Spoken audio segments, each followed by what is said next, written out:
Welcome दोस्तों। इतिहास सिर्फ जीत और हार की कहानियों से नहीं भरा है, बल्कि इसमें ऐसे ऐसे शाप भी दर्ज है जिन्होंने आम आदमी के साथ साथ पूरे के पूरे देश भी बर्बाद कर दिए। कभी किसी फ़ैरो की मम्मी को छेड़ने पर मौत ने दस्तक दी, तो कभी शापित चीज़ों ने अपने मालिक की ज़िंदगी तबाह कर दी। इस वीडियो में हम जानेंगे इतिहास के सबसे डरावने और डिस्टर्बिंग शापों के बारे में, तो वीडियो को एंड तक ज़रूर देखें, क्योंकि आगे जो आप सुनने वाले हैं वो आपके रोंगटे खड़े कर देगा। नंबर 1, क्या आप जानते हैं कि मिस्र के हिस्ट्री की सबसे रहस्यमय और डरावनी खोज में से एक है तूतनखामुन की मम्मी। कहते हैं जिसने भी उसकी कब्र को छेड़ा उसका बुरा हश्र हुआ। आज हम आपको बताएंगे उस कर्स ऑफ द फ़ैरो यानी फ़ैरो का शाप जिसने पूरी दुनिया को डरा दिया। किंग तूतनखामुन मिस्र के एक युवा फ़ैरो थे जिनकी मौत सिर्फ 18 या 19 साल की उम्र में हो गई थी। उनकी कब्र 3000 साल तक अनटच्ड रही थी और साल 1922 में हॉवर्ड कार्टर नाम के ब्रिटिश आर्कियोलॉजिस्ट ने खोजी थी। लेकिन जैसे ही तूतनखामुन का मकबरा खुला, अजीब अजीब घटनाएं होने लगी। कब्र की खोज करने वाले लॉर्ड कार्नारवन अचानक गंभीर रूप से बीमार हो गए। कहा जाता है कि उनके चेहरे पर एक रहस्यमय घाव हुआ और फिर कुछ ही वक्त में उनकी मौत हो गई। एक रिपोर्ट में उनकी मौत की वजह मच्छर के काटने से इन्फेक्शन भी बताया गया। उनके मरते ही पूरे काहिरा शहर की बत्तियां एकदम से गुल हो गई। लोगों ने इसे शाप का असर माना। जिन जिन लोगों ने तूतनखामुन के मकबरे के अंदर कदम रखा था, वो धीरे धीरे अलग अलग बीमारियों और रहस्यमय हादसों का शिकार हुए। कुछ को अचानक हार्ट अटैक आया, कुछ को बुखार ने जकड़ लिया और कुछ अजीब तरह से एक्सीडेंट्स में मारे गए। मिस्र की कब्रों पर अक्सर चेतावनी लिखी होती थी, जो भी फ़ैरो की नींद भंग करेगा उस पर मौत का साया मंडराएगा। इसी वजह से लोग मानने लगे कि किंग तूतनखामुन की मम्मी सच में शापित है और उसकी आत्मा कब्र की रक्षा करती है। लेकिन इंटरेस्टिंग बात यह है कि हॉवर्ड कार्टर, जो खुद टूम्ब डिस्कवर करने वाले थे, वो 17 साल और जिए और नेचुरल डेथ से मरे। हालांकि साइंटिस्ट कहते हैं कि कब्र में मौजूद बैक्टीरिया और जहरीली गैसेस लोगों की मौत की वजह हो सकती है, लेकिन रहस्यमय घटनाएं और अचानक मौतें अब भी इस कर्स को और भी ज़्यादा डरावना बना देती हैं। नंबर 2, क्या आप जानते हैं एक ऐसी पेंटिंग भी है जिसे लोग शापित मानते हैं। ये है रोते हुए बच्चे की पेंटिंग। कहा जाता है कि जिसने भी इसे अपने घर की दीवार पर लगाया उसका घर जलकर राख हो गया, लेकिन ये पेंटिंग हमेशा सुरक्षित बची रही। आखिर क्या है इस पेंटिंग का रहस्य, आइए जानते हैं। द क्राइंग बॉय पेंटिंग 1950 के दशक में स्पेनिश आर्टिस्ट ब्रूनो अमाडियो ने बनाई थी। इसमें एक छोटे से लड़के को आंसुओं से भरे चेहरे के साथ दिखाया गया है, लेकिन असली डर शुरू हुआ इंग्लैंड में 1980 के दशक में। कई परिवारों ने बताया कि जब उन्होंने इस पेंटिंग को घर की दीवार पर टांगा तो अचानक उनके घर में आग लग गई।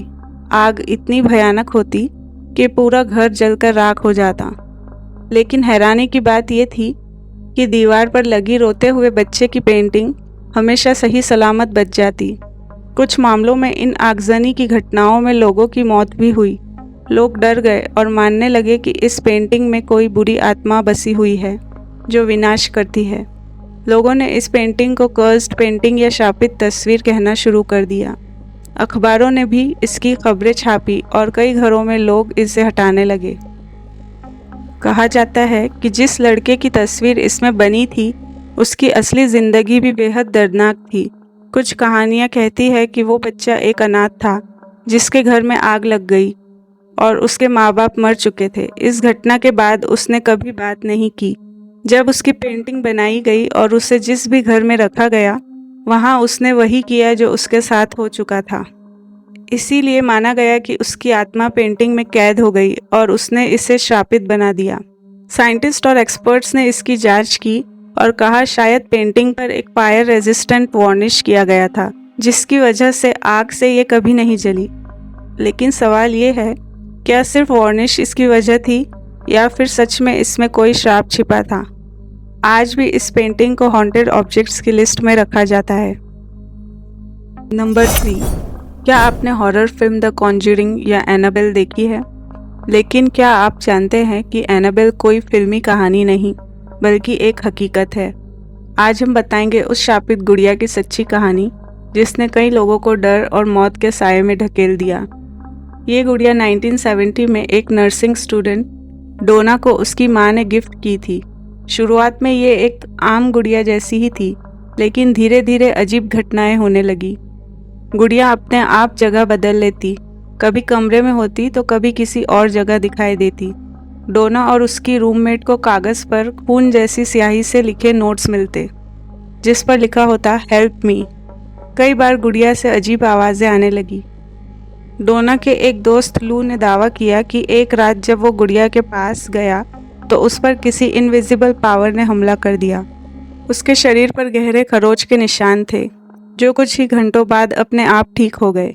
लोगों का मानना था कि इस गुड़िया में किसी मासूम बच्ची की आत्मा फंसी हुई है, लेकिन famous paranormal researchers Ed and Lorraine Warren ने कहा, ये बच्चे की आत्मा नहीं बल्कि एक डीमन है जो गुड़िया का इस्तेमाल करके इंसानों पर कब्जा करना चाहती है। यानी कि गुड़िया एक मीडियम थी। एड और लॉरेन ने इस केस की जांच की और कई एक्सॉर्सिज्म किए, लेकिन गुड़िया को पूरी तरह नष्ट करना संभव नहीं था। इसीलिए उन्होंने उसे अपने अकल्ट म्यूजियम में एक कांच के केस के अंदर बंद कर दिया। उस केस पर लिखा है, warning, positively do not open. लेकिन एक आदमी जो वॉरेन के अकल्ट म्यूजियम में आया था, उसने गिलास केस पर जोर से हाथ मारकर डॉल को चैलेंज दिया कि अगर तुम सच में हो तो मुझे खरोच मारो। इसके बाद उसने मोटरसाइकिल लेकर घर निकलते वक्त बैलेंस खो दिया और पेड़ से टकराकर वो ऑन द स्पॉट मारा गया, जबकि उसकी गर्लफ्रेंड गंभीर रूप से घायल हो गई और 1 साल तक हॉस्पिटल में रही। ये घटना वॉरेन की बताई गई कई डरावनी घटनाओं में से एक है। आज भी एनाबेल उसी म्यूजियम में रखी हुई है, जहां उसे हर वक्त प्रेयर और मंत्र से सुरक्षित किया जाता है। लोग कहते हैं कि अगर उस केस को खोला जाए तो फिर से भयानक हादसे हो सकते हैं। तो दोस्तों, ये थी हिस्ट्री की कुछ फेमस शापित चीज़ें। इनमें से आपको कौन सा शाप सबसे खतरनाक लगा? Thanks for watching.